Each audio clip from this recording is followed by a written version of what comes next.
আওয়ামী লীগের 17 বছরের নির্যাতন ভুলে যাওয়ার নয় বলেছেন আমিনুল হক। কেন্দ্রীয় বিএনপির ক্রীড়া বিষয়ক সম্পাদক, ঢাকা মহানগর উত্তর বিএনপির আহ্বায়ক আমিনুল হক দলীয় নেতাকর্মীদের উদ্দেশ্যে বলেছেন, 17 বছর ধরে পতিত আওয়ামী লীগ সরকার জনগণের উপর যেভাবে জুলুম, অত্যাচার, নির্যাতন ও নিপীড়ন চালিয়েছে, আপনারা কি নির্যাতন ভুলে যাবেন? ভুলে যাওয়ার কোনো সুযোগ নেই। সোমবার 23 ডিসেম্বর উত্তরা 13 নম্বর সেক্টরের 8 নম্বর রোডে মাঠে উত্তরা পশ্চিম থানা বিএনপির এক কর্মী সভা ও রাষ্ট্র মেরামতে বিএনপির দেওয়া ঘোষিত 31 দফা নিয়ে কর্মশালায় প্রধান অতিথির বক্তব্যে এসব কথা বলেন তিনি বলেন, স্বাধীনতার 53 বছর পর বাংলাদেশের গণতন্ত্র ও জনগণের ভোটের অধিকার, বাংলাদেশের মানুষের প্রত্যাশা একটা অবাধ ও সুষ্ঠু নির্বাচনের জন্য জীবন দিতে হয়েছে। তিনি বলেন, আমরা আজকে স্বাধীনভাবে নিজেদের মতামত প্রকাশ করতে পারছি, স্বাধীনভাবে কথা বলতে পারছি, স্বাধীনভাবে চলাচল করতে পারছি। আমরা চাই এই মুক্ত আকাশে বাংলাদেশের মানুষ আর যেন কোনো স্বৈরাচারের মুখোমুখি না হয়। এজন্য দেশের সাধারণ মানুষের সঙ্গে নিয়ে আমাদের ঐক্যবদ্ধভাবে কাজ করে যেতে হবে। তিনি আরো বলেন, 17 বছর ধরে পতিত আওয়ামী লীগ সরকার স্বৈরাচারী বাংলাদেশের অর্থনীতিকে ধ্বংস করে দিয়েছে। বাংলাদেশের শেয়ার বাজার কেলেঙ্কারির মাধ্যমে সিন্ডিকেট করে শেয়ার বাজারকে ধ্বংস করে দিয়েছে। ব্যাংক ডাকাতি ও লুটপাট করে ধ্বংস করে ফেলেছে। বাংলাদেশের রাষ্ট্রীয় প্রতিষ্ঠানগুলো ধ্বংস করে একটি ধ্বংসস্তূপে পরিণত করেছে। তিনি বলেন, বিএনপির ভারপ্রাপ্ত চেয়ারম্যান তারেক রহমানের নেতৃত্বে রাষ্ট্র মেরামতের 31 দফার রূপরেখার মাধ্যমে ধ্বংসস্তূপ রাষ্ট্রযন্ত্রগুলোকে নতুনভাবে গড়ে তোলার লক্ষ্যে বিএনপি কাজ করে যাচ্ছে। অনুষ্ঠানে বিশেষ অতিথির বক্তব্য দেয় বিএনপির ভারপ্রাপ্ত চেয়ারম্যানের উপদেষ্টা ডাক্তার মেহেদী আমিন। কর্মশালায় প্রধান বক্তার বক্তব্য দেন ঢাকা মহানগর উত্তর বিএনপির সদস্য সচিব হাজী মোস্তফা জামান।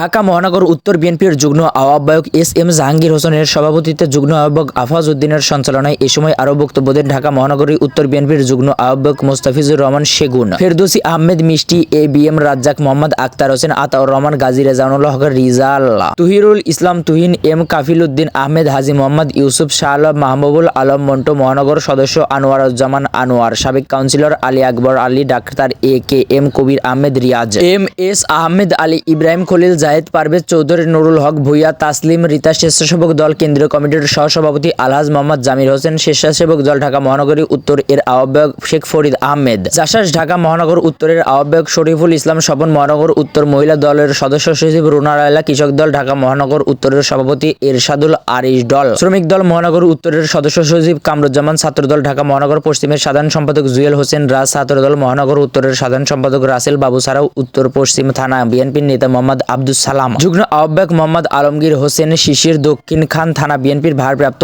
আহ্বায়ক হেলাল তালুকদার, যুগ্ম আহ্বায়ক দেওয়ান মোহাম্মদ নাজিমুদ্দিন আনোয়ার হোসেন জমিদার, উত্তরা পূর্ব থানা বিএনপির যুগ্ম আহ্বায়ক এম.এ. মনির হাসান, আমিনুল হক, এস.আই. টুটুল, নজরুল ইসলাম খান, বিমানবন্দর থানা বিএনপির যুগ্ম আহ্বায়ক মহিউদ্দিন তারেক, খিলক্ষেত থানা বিএনপির যুগ্ম আহ্বায়ক সি.এম. আনোয়ার হোসেন, তুরাগ থানা বিএনপির যুগ্ম আহ্বায়ক মোহাম্মদ চান মিয়া, মহানগর স্বেচ্ছাসেবক দলের সাবেক সদস্য রাশেদ আলম, ঢাকা মহানগর উত্তর ছাত্র দলের যুগ্ম সাধারণ সম্পাদক মনিরুজ্জামান প্রমুখ। সুপ্রিয় দর্শক, এই ছিল এখনকার সর্বশেষ বাংলা আপডেট সংবাদ। পরবর্তী বাংলা আপডেট সংবাদ পেতে চ্যানেলটিকে সাবস্ক্রাইব করে বেল আইকনটিকে বাজিয়ে রাখুন। আপনার মূল্যবান মন্তব্য জানিয়ে দিতে পারেন আমাদের কমেন্ট সেকশনে, আর ভিডিওটি শেয়ার করে অন্যকে দেখার সুযোগ করে দিন।